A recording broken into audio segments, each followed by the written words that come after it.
And this is Pankaj Diman, faculty member of SBS Law College, Shri Ganganagar. Now we are going to start next topic of public international law and human rights. And question is uh, different kind of diplomatic agent.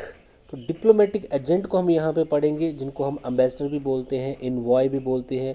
एक diplomatic agent को, एक राजदूत को, एक ambassador को क्या क्या privilege और इम्यूनिटी जो है दूसरी कंट्री में मिली होती हैं, उनको हम यहाँ पे डिस्कस करेंगे।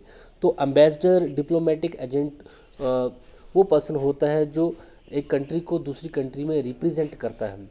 उसकी appointment head of the state के थ्रू की जाती है, और जितना भी दो कंट्री के बीच में डायलॉग होता है वो थ्रू डिप्लोमेटिक चैनल ही होता है, और ये डिप्लोमेटिक एजेंट ही उन सारे कामों को देखता है। तो एक डिप्लोमेटिक एजेंट जो दूसरी कंट्री में एज अ एम्बेसडर या फिर एज अ डिप्लोमेटिक एजेंट या फिर एनवॉय या हाई कमिश्नर के तौर पर जाता है, उसको बड़ी सारी इम्यूनिटीज़ भी प्रोवाइड की जाती हैं।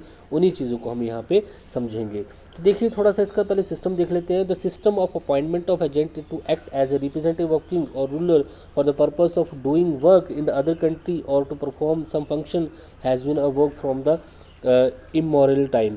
तो ये जो राजा जो है किसी भी अपने किसी रिप्रेजेंटेटिव को अपॉइंट करता है दूसरे देश में काम करने के लिए, ये आज की बात नहीं, ये बहुत पहले से ऐसा होता आ रहा है। This is a system of international world. This type of person is known as a diplomatic representative और डिप्लोमेटिक एजेंट। तो ऐसे पर्सन को जो दूसरे देश में भेजा जाता है ताकि वो अपनी कंट्री को वहाँ पे रिप्रेजेंट कर सके, तो ऐसे पर्सन को डिप्लोमेटिक रिप्रेजेंटेटिव या फिर डिप्लोमेटिक एजेंट जो है बोला जाता है। और इंटरनेशनल लॉ में उसको बड़ी सारी इम्यूनिटीज़ भी प्रोवाइड की गई हैं कि अगर उसको बड़े सारी क्रिमिनल इम्यूनिटीज़ भी हैं, सिविल इम्यूनिटीज़ भी हैं, और उसको टैक्स से भी छूट प्रदान होती है। तो बड़े सारे राइट्स और बेनिफिट जो है उस डिप्लोमेटिक एजेंट को माने जाते हैं। और इवन दो जिस एम्बेसी में वो रहता है वो पार्ट भी जो है उसी कंट्री का पार्ट जो है माना जाता है, और वहाँ पे कोई भी पुलिस जो है इंस्पेक्शन भी नहीं कर सकती है, ना ही कोई पर्सन जो है without the permission of ambassador अंदर जा सकता है। The classes of diplomatic representative, तो कितने टाइप के ये डिप्लोमेटिक रिप्रेजेंटेटिव होते हैं इनकी बात कर लेते हैं। There has been a various classes of diplomatic representative from time to time. The basis of such representative have been according to their position and function. Vienna Congress 1815 diplomatic representative have been put under the following classes. तो Vienna Congress 1815 में diplomat representative को इन तरीक़ों में divide किया गया है। Ambassador हो सकते हैं, मिनिस्टर्स ऑफ प्लानी पोटेंटियरी एंड इनवॉय एक्सट्रनरी भी बोला जा सकता है, चार्ज डी अफेयर, ये सारे अम्बेसडर होते हैं, ये डिप्लोमेटिक एजेंट होते हैं। ये नेम सिर्फ यहाँ पे डिफरेंट हो जाते हैं। इसके अलावा यहाँ पे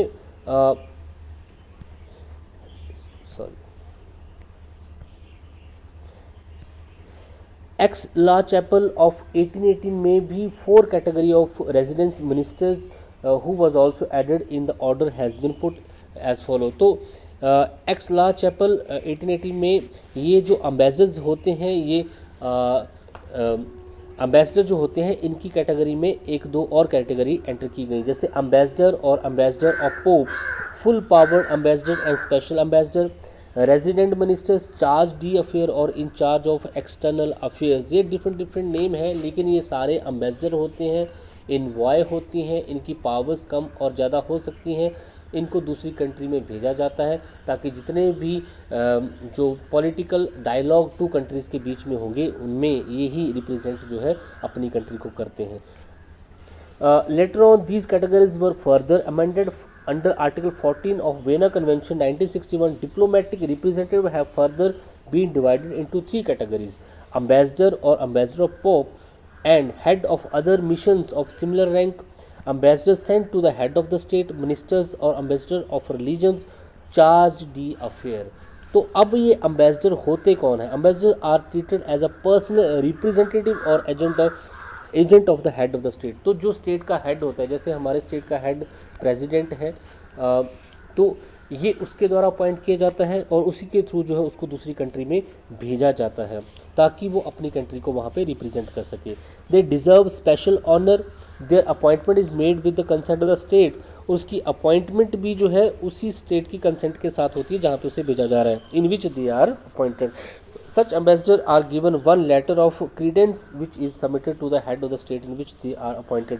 तो जब भी एक कंट्री जो है उसका हेड ऑफ द जो स्टेट है उसको दूसरी कंट्री में अपॉइंट करता है तो वो उसको एक वो लेटर ऑफ क्रीडेंस देता है, वो उस लेटर को दूसरे स्टेट जिस कंट्री में अपॉइंट होने वाला है उसके हेड ऑफ द स्टेट को देता है और उसकी कंसेंट के बाद ही उसको अपॉइंट किया जाता है। अभी आपने थोड़ा टाइम पहले देखा कि पाकिस्तान ने अमेरिका में अपना एक एम्बेसडर भेजा जिसको अमेरिका ने उसको अपनी कंसेंट नहीं दी क्योंकि वो कुछ टेररिस्ट एक्टिविटीज़ में इन्वॉल्व था।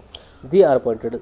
The rank of other diplomatic agent are not equal to the ambassador. जितने भी अदर डिप्लोमेटिक एजेंट होते हैं जैसे चार्ज डी अफेयर हो गया या फिर मिनिस्टर्स हो गए या एम्बेसडर ऑफ रिलीजन हो गया, ये सारे जो हैं सबऑर्डिनेट होते हैं किसके, एम्बेसडर के। ये आपको ध्यान में रखना है यहाँ पे। तो अब आपके सामने एम्बेसडर कौन है, एम्बेसडर क्लियर है, एक ऐसा पर्सन है जो कि अपनी कंट्री को रिप्रेजेंट करता है दूसरी कंट्री में, इसकी appointment head of the state करता है और head of the state of other country जहाँ पे वो अपॉइंटेड होने वाला है उसकी कंसेंट से ही उसकी अपॉइंटमेंट वहाँ पे होती है। जितने भी पॉलिटिकल डायलॉग दो देशों के बीच में जितनी भी बायलैटरल ट्रीटीज़ होती हैं, समझौते होते हैं, ये सारे जो है इन एम्बेसडर के थ्रू ही करवाए जाते हैं।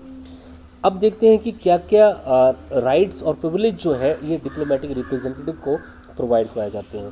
सबसे पहले आपके पास यहाँ पे इनवॉयबिलिटी में the in international law diplomatic agent have been given sufficient personal security, उसको पूरी पर्सनल सिक्योरिटी है, उसको उसकी सिक्योरिटी का खास ध्यान रखा जाता है। This immunity is recognise under Vienna convention 1961 in article 29 of the said convention is it has been said that diplomat will enjoy physical inviolability, he will not be liable to any form of arrest, उसको ना तो arrest किया जा सकता है ना ही उसको detain किया जा सकता है। Honourable treatment will be given, उसको पूरी ऑनरेबल ट्रीटमेंट दी जाती है। Keeping state and every effort shall be made to maintain his freedom of reputation is intact, और उसकी फ्रीडम को मेंटेन किया जाता है, उसकी रेपुटेशन को बनाया जाता है। लेकिन ये एब्सोल्यूट रूल नहीं है, उसको कोशिश की जाती है वो सारे प्रिविलेजेस इम्यूनिटी देने की, लेकिन But if the behavior and conduct of the diplomatic agent is found to be objectionable and if charge is imposed upon him interference with internal affairs of the keeping state, तो अगर वो keeping state में जिस state में वो गया है वहाँ पे उसका बिहेव उसका कंडक्ट ऑब्जेक्शनेबल है, वो उस कंट्री के इंटरनल अफेयर्स में इंटरफेरेंस कर रहा है, तो उस कंडीशन में उसको डिक्लेयर किया जा सकता है पर्सोना नॉन ग्राटा।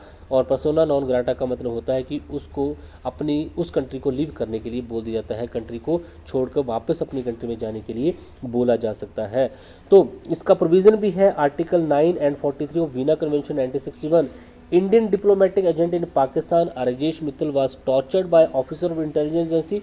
तो पाकिस्तान में जो इंडिया के डिप्लोमेटिक एजेंट थे जिनको हाई कमिश्नर बोला जाता है, वो उनके साथ उनको टॉर्चर किया जा रहा था पाकिस्तान की इंटेलिजेंस एजेंसी के through.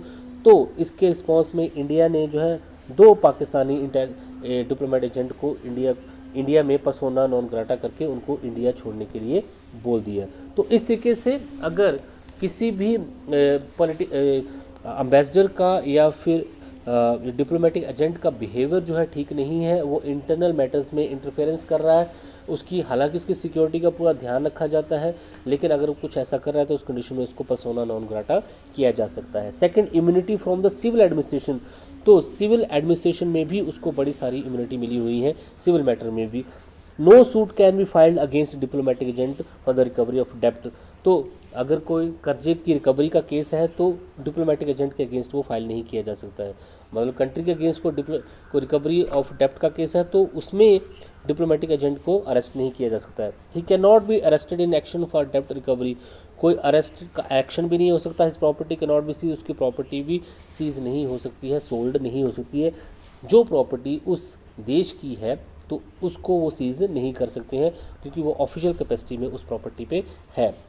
In this regard, Bergman and Civils in good case said that the civil immunity is also available to the diplomatic agent while he is under travelling। तो ट्रैवलिंग के time पे भी उसको जो है ये सारी सिविल इम्यूनिटी मिली होती है। तो अगर जिस स्टेट से वो आया है उस स्टेट की उस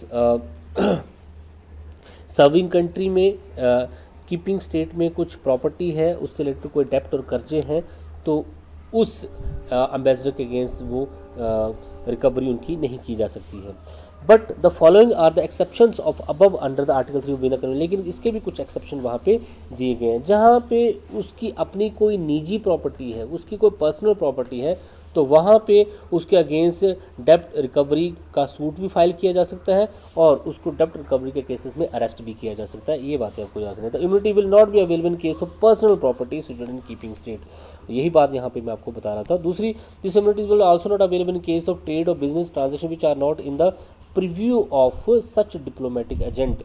तो अगर कोई वो ट्रेड और बिजनेस कर रहा है लेकिन वो डिप्लोमेटिक एजेंट की कैपेसिटी पे नहीं कर रहा है, अपनी पर्सनल कैपेसिटी में कर रहा है, तो उस कंडीशन में भी वो उन सभी चीज़ों के लिए लायबल होगा। जो गवर्नमेंट की कैपेसिटी में जो डिप्लोमेटिक एजेंट कोई काम कर रहा है, तो ना तो लोन के ना तो उस पर सूट फाइल किया जा सकता है, लोन की रिकवरी के लिए उसको अरेस्ट भी नहीं किया जा सकता है, लेकिन जो अपनी पर्सनल कैपेसिटी में जो काम कर रहे हैं उन केसेस में उसको अरेस्ट भी किया जा सकता है और उस पर रिकवरी ऑफ डेब्ट का केस भी फाइल किया जा सकता है।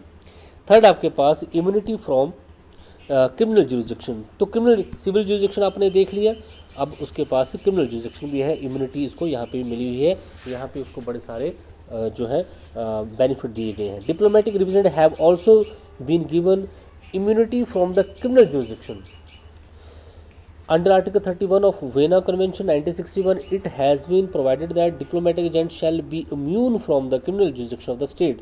तो क्रिमिनल जुरिसडिक्शन से, क्षेत्र अधिकार से उसको टोटली इम्यून किया गया है। It means that the keeping state shall not prosecute and penalise any diplomatic agent under any circumstance. It means कि उस डिप्लोमेटिक एजेंट को वो कीपिंग स्टेट जो है, जिस कंट्री में वो है एज ए डिप्लोमेटिक एजेंट, वो उसको कभी भी अरेस्ट नहीं कर सकती, ना ही उस पर प्रोसिक्यूशन चला सकती है, ना ही उसको पेनलाइज कर सकती है। But it does not mean, इसका मतलब ये नहीं है कि वो कुछ भी उस स्टेट में कर सकता है। It is a duty that he should obey the rule and laws of keeping state. तो ये उसकी ड्यूटी बन जाती है कि वहाँ के रूल एंड लॉ को वो फॉलो करे, उनके इनकन्सिस्टेंट वो ना हो। अगर वो ऐसा करता है तो उस डिप्लोमेटिक एजेंट को सस्पेंड करके उसको उस देश को छोड़ने के लिए बोला जा सकता है। जैसे कि 1955 में फर्स्ट सेक्रेटरी सुल्तान महमूद देहदार अफ़गान एम्बेसी में था, इंडिया में था। इंडियन गवर्नमेंट ने उसको जो है क्रिमिनल चार्ज उस पर लगे, उस पर मिसकंडक्ट का चार्ज लगा, तो उसको उसने वापस अफ़गानिस्तान में भेज दिया था।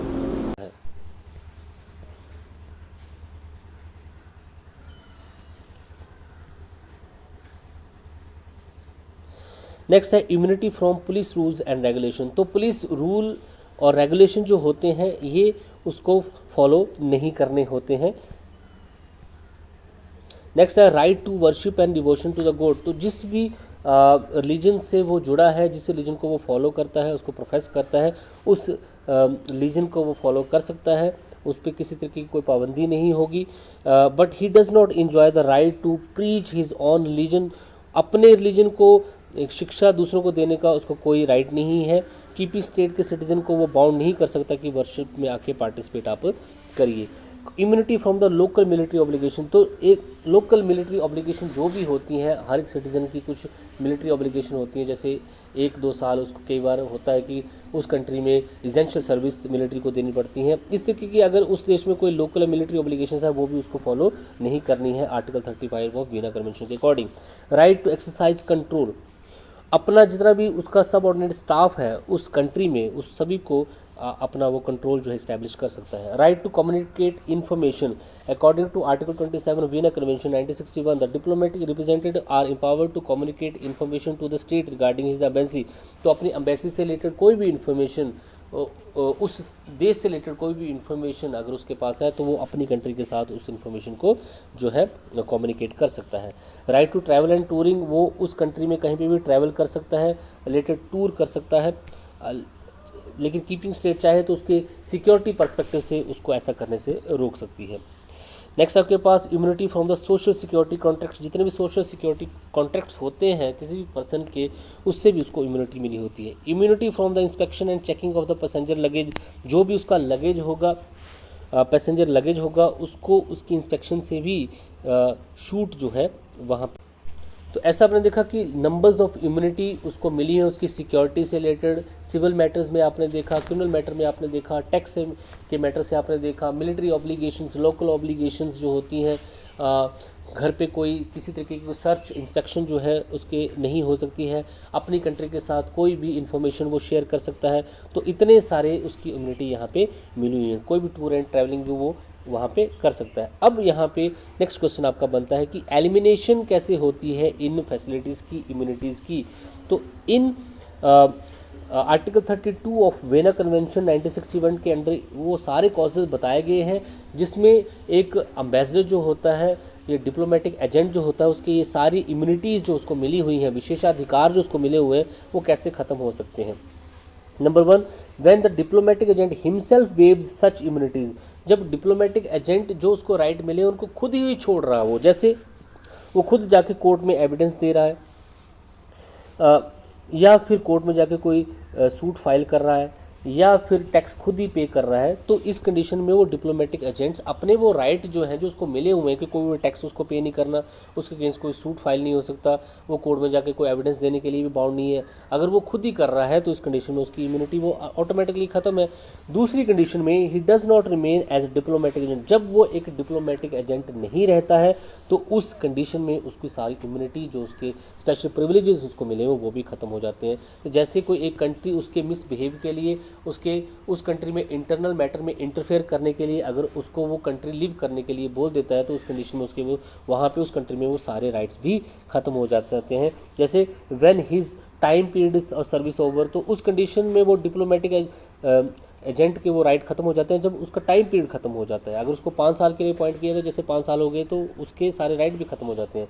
When the purpose of appointment, जैसे उस अपॉइंटमेंट का जो पर्पस था अगर वो अब फुलफिल हो गया है उस कंट्री का, तब भी उसका सारे राइट्स खत्म हो जाते हैं। When he is call back by the home state, home state अगर उसको वापस बुला लेती है तो उस कंडीशन में भी उसके सारे इम्यूनिटीज़ खत्म हो जाती हैं। अगर उसके अगेंस्ट पर्सोना नॉन ग्राटा, जैसे मैंने आपको बताया, रिसीविंग स्टेट कर देती है, तो उस कंडीशन में भी उसके सारे राइट खत्म हो जाते हैं। When he is removed from the service due to the certain reason, किसी रीज़न के कारण उसको सर्विस से रिमूव कर दिया जाता है, तो उस कंडीशन में भी उसकी सारी इम्यूनिटीज़ खत्म हो जाती हैं। When there is a launching of war between, तब दो देशों के बीच में, उन दो देशों के बीच में वॉर स्टार्ट हो जाती है, तो उस कंडीशन में अपने अपने डिप्लोमेटिक एजेंट को वापस बुला लिया जाता है। जैसे यूक्रेन के केसेस में और रशिया के केसेस में अभी आपने देखा, उन्होंने अपने अपने डिप्लोमेटिक एजेंट वापस से बुला लिए हैं, तो उस कंडीशन में उनके सारे राइट खत्म हो जाते हैं। और लास्ट में अगर उसकी डेथ हो जाती है तो उस कंडीशन में भी उसके सारे राइट्स वहाँ पे ख़त्म हो जाते हैं। When there is end of diplomatic relation between the two countries, जब दो कंट्री अपने डिप्लोमेटिक रिलेशन को ख़त्म कर लेते हैं तो फिर उनके एम्बेसीज भी आपस में, एम्बेसडर भी वहाँ पे नहीं भेजे जाते हैं। When there is a revolution change in the government, और किसी तरीके की रेवोल्यूशनरी चेंज अगर गवर्नमेंट में हो जाती है तो उस कंडीशन में प्रीवियस जो डिप्लोमेटिक रिलेशन होते हैं वो भी फेल कर जाते हैं। जैसे अफ़गानिस्तान में पहले वहाँ पे सारी एम्बेसी थी, हर कंट्री की एम्बेसी थी, लेकिन जैसे तालिबान वहाँ पे गवर्नमेंट अपनी इस्टेब्लिश की, पुरानी जितनी भी जो डिप्लोमेटिक रिलेशन थे वो अपने आप वहाँ पे ख़त्म हो गए। तो ये है आपके पास diplomatic relation. Thank you so much.